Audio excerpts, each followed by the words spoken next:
Breaking news. Welcome to today's headlines. The Radio Biafra versus the statement of Mr. Uchenna Nwankwo. The Radio Biafra versus the statement of Mr. Uchenna Nwankwo. To my dear listeners from wherever you're listening from, please stay tuned as I read today's news. Contaminated fuel.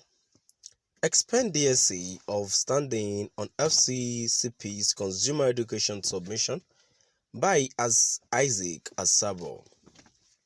Buhari hand over petroleum sector to more capable best person by Eze Oyekpere. Fuel scarcity. Nigerians against Nigerians by Muhammad Umaru Shehu and Dangana Henry Joseph. 2023, the Christian-Muslim divide by Ezewane Onwuka.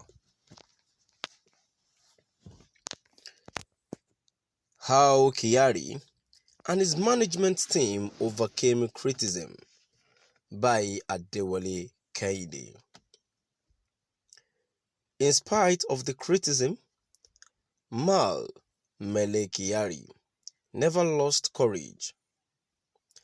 On Saturday, March 6, 2022, the Nigerian National Petroleum Company (NNPC) contaminated fuel, expediency of standing on FCCP's consumer education submission by Isaac Asabo.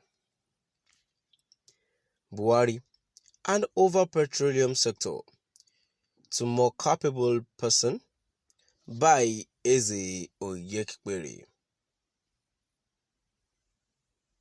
Fuel scarcity. Nigerians against Nigerians by Muhammad Umaru Shehu and Dangana Henry Joseph.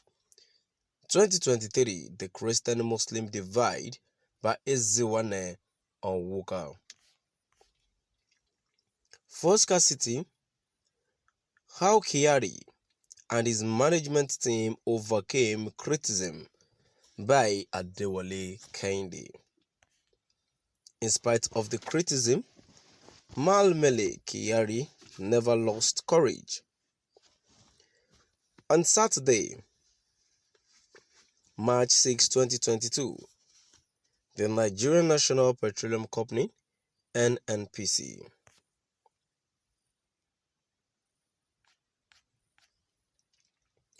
contaminated fuel, expediency of standing on FCCP's consumer education submission by Isaac Asabo. Buhari and over petroleum sector to more capable person by Eze Oyekpere. Fuel scarcity. Nigerians against Nigerians by Muhammad Umaru Shehu and Dangana Henry Joseph. 2023, the Christian-Muslim divide by Ezewane Onwuka. Fuel scarcity. How Kyari and his management team overcame criticism by Adewale Kaide. In spite of the criticism, Mele Kyari never lost courage. On Saturday, March 6, 2022, the Nigerian National Petroleum Company (NNPC). To my dear listeners, now we've come to the end of our today's news. And now, before I go in my conclusion about this news, I feel there is much to it. I see no reason why our government would be maltreating us in any way.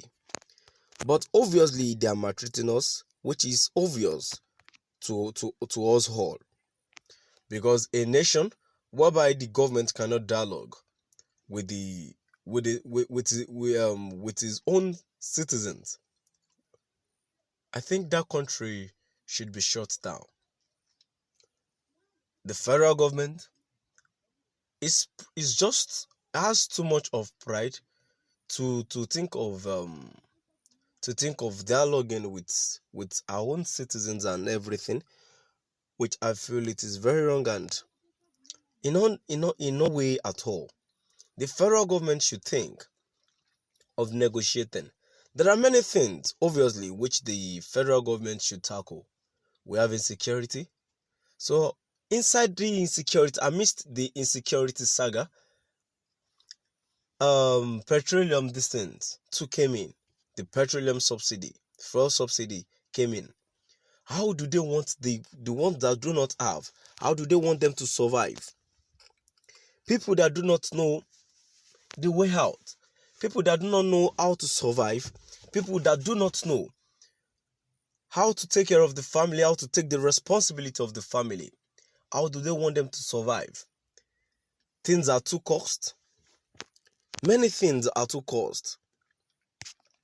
And yet they want us to be faithful in this country. How possible is that? How do they want us to cope? Everything has scattered ever since COVID-19 virus came in. I only do not believe what kind of government we are into, because they do not have the interest